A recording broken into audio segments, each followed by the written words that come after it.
மேற்கு தொடர்ச்சி மலையோட அடிவாரத்துல இருந்த ஒரு அடர்த்தியான சுந்தரவன காடு அது. அந்த காட்டுல பல வகையான மிருகங்களும் நிறைய பறவைகளும் சந்தோஷமா வாழ்ந்து வந்தாங்க. அந்த காட்டுல வாழ்ந்து வந்த கானுக்காகவும் கோரிக்காகவும் ஒரு நாள் ஒரு மரக்கிளையில உட்காந்து பேசிக்கிட்டு இருந்தாங்க. அந்த காட்டுல நடக்கிற சுவாரஸ்யமான விஷயங்களை வீடியோ எடுத்து அதை சோசியல் மீடியால அப்லோட் பண்றதுதான் இவங்களோட வேலை. கழுஜி, நாமளும் காலையில இருந்து இந்த காட்டை சுத்தி சுத்தி வந்துகிட்டு இருக்கோம். நாம வீடியோ எடுக்கிற மாதிரி எந்த ஒரு இன்சிடென்ட்டும் நடக்கவே இல்லை. ஆமாங்கோரி, நம்ம வீடியோ வைரல் ஆகி 1 மாசம் ஆகுது. இப்படியே போனா நம்ம சப்ஸ்கிரைபர் எல்லாம் நம்ம சேனலை மறந்துடுவாங்க. கழுஜி, போன மாசம் நம்ம கூட்டுக்கும் பக்கத்துல குடியிருந்த பறவையோட கூடு கீழே விழுந்து அதுல இருந்த 2 குழந்தைங்க இறந்து போனதை வீடியோ எடுத்து போட்டோமே, ஞாபகம் இருக்கா? அதை எப்படி கோரி மறக்க முடியும்? அந்த வீடியோ 2 மில்லியன் வியூஸ் போச்சு. அதே மாதிரி ஒரு ஆக்சிடென்ட்டை தான் நான் எதிர்பார்த்துக்கிட்டு இருக்கேன். ஆனா நம்ம காட்டுல இப்ப எதுவுமே நடக்க மாட்டேங்குது. இவங்க இப்படி பேசிக்கிட்டு இருக்கப்ப இவங்க உட்கார்ந்துருந்த மரக்கிளை திடீர்னு முறிஞ்சு கீழே வந்துருச்சு. உடனே காங்கள் 2 பேரும் அந்த மரக்கிளையில இருந்து வேகமா பறந்து தப்பிச்சிட்டாங்க. இவங்க இப்படி தப்பிச்சாலும் அந்த மரத்துக்கு கீழே உட்கார்ந்து இருந்த சோனாக்குருவியோட பையன் கொக்கு அந்த மரக்கிளைக்கு அடியில மாட்டிக்கிட்டான்.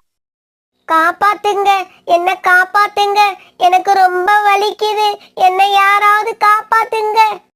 கழுஜி, அங்க பாருங்க, அந்த மரத்துக்கு அடியில சோனாவோட பையன் குக்கு மாட்டிக்கிட்டான். சீக்கிரம் வந்து வீடியோ எடுங்க. குக்கு இப்படி கத்துன உடனே அங்க வந்த காலுக்காகும் குக்கு அந்த மரக்கிளைக்கு கீழே மாட்டிக்கிட்டு இருக்காத வீடியோ எடுக்க ஆரம்பிச்சது. கோரி கோரி, அவனோட முகம் சரியா தெரிய மாட்டேங்குது. டேய் தம்பி, முடிஞ்ச வரைக்கும் முயற்சி பண்ணி உன்னோட முகத்தை கொஞ்சம் காட்டுடா. வீடியோல முகமே சரியா தெரியலையாம். காப்பாத்துங்க, என்ன காப்பாத்துங்க.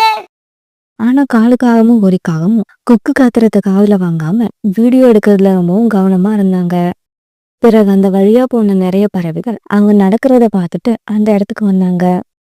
ஆனா அங்க வந்த எல்லாருமே கொக்கு மரக்கிளைக்கு கீழே மாட்டிக்கிட்டு இருக்காத வீடியோ எடுத்தாங்களே தவிர யாரும் அவனை காப்பாத்த முயற்சி பண்ணல. இந்த சமயத்துல வேற சில பறவைகளும் அங்க வந்தாங்க. இப்படி வந்தவங்க ரொம்பவும் கஷ்டப்பட்டு கொக்குவோட செல்ஃபி எடுத்துக்கிட்டாங்க. கொஞ்ச நேரம் கழிச்சு அந்த வழியா பறந்து போன சின்ன பிள்ளை கூட்டமா இருக்கிறத பார்த்துட்டு அந்த இடத்துக்கு வந்துச்சு. ஆனா சின்ன பிள்ளை தன்னுடைய செல்போனை வீட்லயே மறந்து வச்சுட்டு வந்துருச்சு. அடடா, இந்த சமயம் பார்த்து நான் செல்போனை வீட்டில் வச்சுட்டு வந்துட்டேனே. எல்லாரும் வீடியோ எடுத்துக்கிட்டு இருக்காங்க, ஆனா நம்மளால எடுக்க முடியல. இப்ப என்ன பண்றது? பேசாம நாம குக்குவோட அம்மா சோனா கிட்ட போய் இந்த விஷயத்த சொல்லிடுவோம். அப்பதான் இந்த பறவைகள் எல்லாம் வீடியோ எடுக்கிறத நம்மளால தடுக்க முடியும். இப்படி நினைச்ச சின்ன பிள்ளை உடனே சோனாக்குருவி வீட்டுக்கு பறந்து போச்சு. சின்ன பிள்ளை சோனாக்குருவி வீட்டுக்கு போய் சேர்ந்தப்ப புறாவும் சோனாக்குருவியும் வாசல்ல உட்காந்து பேசிக்கிட்டு இருந்தாங்க. சோனா சோனா, சீக்கிரமா நம்ம காட்டுல உள்ள வேப்ப மரத்துக்கிட்ட போ. அந்த மரத்துக்கு கீழே உக்காந்து இருந்த உன் பையன் மேல ஒரு கிளை முறிஞ்சு விழுந்துருச்சு. சீக்கிரமா போனாதான் நீ அவனை காப்பாத்தலாம். சின்ன பிள்ளை இப்படி சொன்னதும் சோனாக்குருவி உடனே வேப்ப மரத்தை நோக்கி பறந்து போக புறாவும் அது பின்னாலேயே போச்சு. இப்படி போன சோனாக்குருவியும் புறாவும் சேர்ந்து அந்த மரக்கிளையை தூக்குறதுக்கு முயற்சி பண்ணினாங்க. கழுஜி கழுஜி, இந்த பக்கம் வந்து வீடியோ எடுங்க. இந்த ஆங்கிள் இருந்து பார்த்தா குக்கு, சோனா, புறா எல்லாரும் நல்லா தெரியுறாங்க. உடனே காலுக்காக அந்த இடத்துக்கு போய் வீடியோ எடுக்க ஆரம்பிச்சது. கோரி, இதுக்கப்புறம் தான் இந்த வீடியோ சுவாரஸ்யமா இருக்க போகுது. ரொம்ப கஷ்டப்பட்டு முயற்சி செஞ்சதுக்கு அப்புறம் சோனாக்குருவியும் புறாவும் சேர்ந்து அந்த மரக்கிளையை தூக்கி வேற பக்கம் போட்டாங்க. பிறகு குக்கு தன்னோட அம்மா பக்கத்துல வந்து நின்று அழுதுகிட்டே இருந்தான். இங்க பாருங்க, என் பையன் உயிருக்கு போராடிக்கிட்டு இருக்கப்ப அவனை காப்பாத்தாம இங்க எல்லாம் வீடியோ எடுக்கிறீங்க. இன்னைக்கு என் பையன் மேல மரக்கிளை விழுந்ததால நீங்க எல்லாம் வீடியோ எடுத்துக்கிட்டு இருக்கீங்க. என் பையன் இருந்த இடத்துல உங்க குழந்தைகள் இருந்தாலும் இப்படிதான் வீடியோ எடுப்பீங்களா? இங்க பாரு சோனா, ரொம்ப கோவப்படாத. நாங்க என்ன உன்னோட பையன் மேல வேணுமுன்னே மரக்கலையை தூக்கி போட்டு அதையா வீடியோ எடுத்துக்கிட்டு இருக்கோம்? கோரி, ஏன் வெட்டித்தனமா பேசிக்கிட்டு இருக்க? சீக்கிரம் வா, வீட்டுக்கு போவோம். வீட்டுக்கு போய் இந்த வீடியோவை எடிட் பண்ணி நாம தான் முதல்ல அப்லோட் பண்ணணும். அப்பதான் நமக்கு நிறைய வியூஸ் கிடைக்கும். உடனே காலுக்காகவும் கோரிக்காகவும் அந்த இடத்த விட்டு வேகமா பறந்து போனாங்க. இத பார்த்த மற்ற பறவைகளும் வீடியோவை எடிட் பண்றதுக்காக அந்த இடத்த விட்டு பறந்து போயிட்டாங்க. அந்த சமயத்துல ஒரு வயதான பறவையோட கண்ணாடி கீழே விழுந்துடுச்சு. அதனால பார்வை தெரியாத அந்த வயதான பறவை தட்டு தடுமாறிக்கிட்டு இருந்தது. அம்மா அம்மா இந்த பாட்டி கூட என்ன காப்பாத்த முயற்சி பண்ணாம நான் அழுதுகிட்டு இருக்கிறப்ப என்ன வீடியோ எடுத்தாங்க. உடனே புறா அந்த வயதான பறவை கிட்ட போச்சு. அம்மா, இப்ப கீழே விழுந்த உங்களோட கண்ணாடியை எடுத்து கொடுக்கவா, இல்ல நீங்க அந்த கண்ணாடியை எடுக்க தடுமாறிக்கிட்டு இருக்கிறத நானும் வீடியோ எடுக்கவா? புறா புறா, தயவு செய்து என்னோட கண்ணாடியை எடுத்து கொடு. எனக்கு ரொம்ப கஷ்டமா இருக்கு. நான் செஞ்ச தவற உணர்ந்துட்டேன். என்ன மன்னிச்சிடு. பிறகு புறா கீழே கிடந்த அந்த பறவையோட கண்ணாடியை எடுத்து கொடுத்துச்சு. பிறகு அங்க இருந்தவங்களோட முகத்தை பார்க்க வெக்கப்பட்ட அந்த பறவை அங்கிருந்து பறந்து போயிடுச்சு. இப்படியே சில நாட்கள் நகர்ந்துச்சு. அந்த காட்டுல இருந்த நதியில அளவுக்கு அதிகமான வெள்ளம் வந்தது. அதனால அந்த நதியோட இரு கரைகள்லயும் தண்ணீர் கரை புரண்டு ஓடிக்கிட்டு இருந்துச்சு. அந்த சமயத்துல ரொம்பவும் தாகமா இருந்த ஆடு ஒண்ணு அந்த நதியில வந்து தண்ணீர் குடிச்சிச்சு. இப்படி தண்ணி குடிச்சிட்டு இருந்த ஆடு கால் வழுக்கி அந்த நதியில விழுந்துடுச்சு. நதியில விழுந்த அந்த ஆட்டை நதி வெள்ளம் இழுத்துக்கிட்டே போச்சு. இப்படி போன அந்த ஆடு ஆத்துக்கும் குறுக்க இருந்த ஒரு சின்ன மரக்கிளை மேல ஏறி நின்னு தன்னை காப்பாத்த சொல்லி கத்த ஆரம்பிச்சது. இந்த சத்தத்தை கேட்டு சின்ன புள்ளதான் அந்த இடத்துக்கு முதல்ல வந்து சேர்ந்துச்சு. இந்த தடவை சின்ன புள்ள தன்னோட மொபைல எடுத்துக்கிட்டு வந்ததால உடனே வீடியோ எடுக்க ஆரம்பிச்சது. பிறகு இந்த விஷயம் தெரிஞ்ச எல்லா பறவைகளும் அந்த இடத்துக்கு வர ஆரம்பிச்சாங்க. இப்படி வந்த எல்லா பறவைகளும் ஆடு தன்னோட உயிருக்கு போராடிக்கிட்டு இருக்கிறத வீடியோ எடுக்க ஆரம்பிச்சாங்க.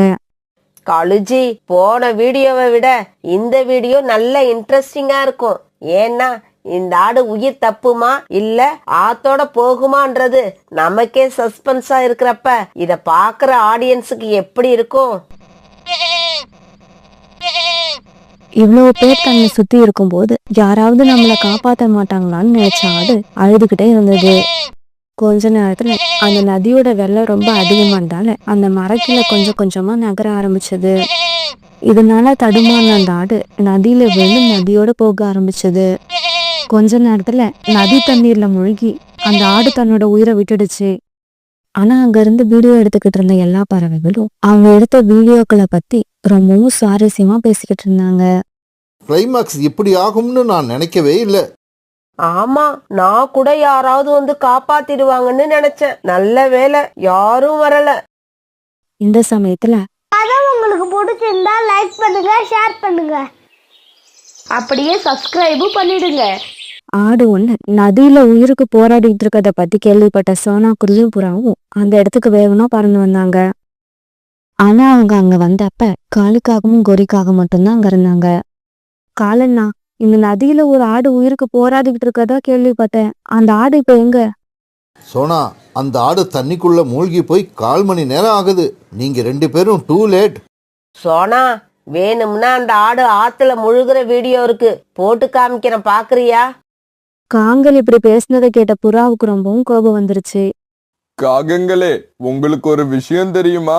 இன்னைக்கு மத்தவங்களுக்கு என்ன நடக்குதோ அதேதான் நாளைக்கு உங்களுக்கு நடக்க போகுது.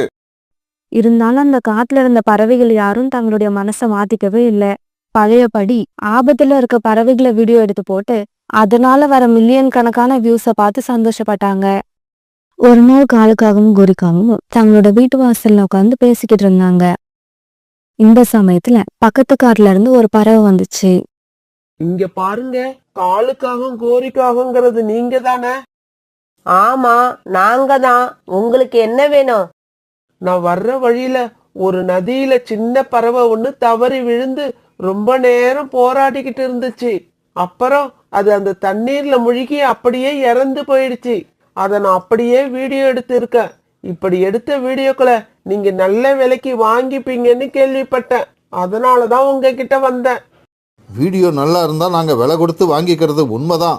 இருந்தாலும் நீங்கள் உங்கள் வீடியோவை கொடுங்க, அதை பார்த்துட்டு தான் நாங்கள் விலையை முடிவு பண்ணுவோம். காங்கல் இப்படி சொன்ன உடனே அந்த பறவை அதோட மொபைல் போன்ல அந்த வீடியோவை ஆன் பண்ணி காமிச்சது. காப்பாத்துங்க, என்ன காப்பாத்துங்க, யாராவது என்ன காப்பாத்துங்க.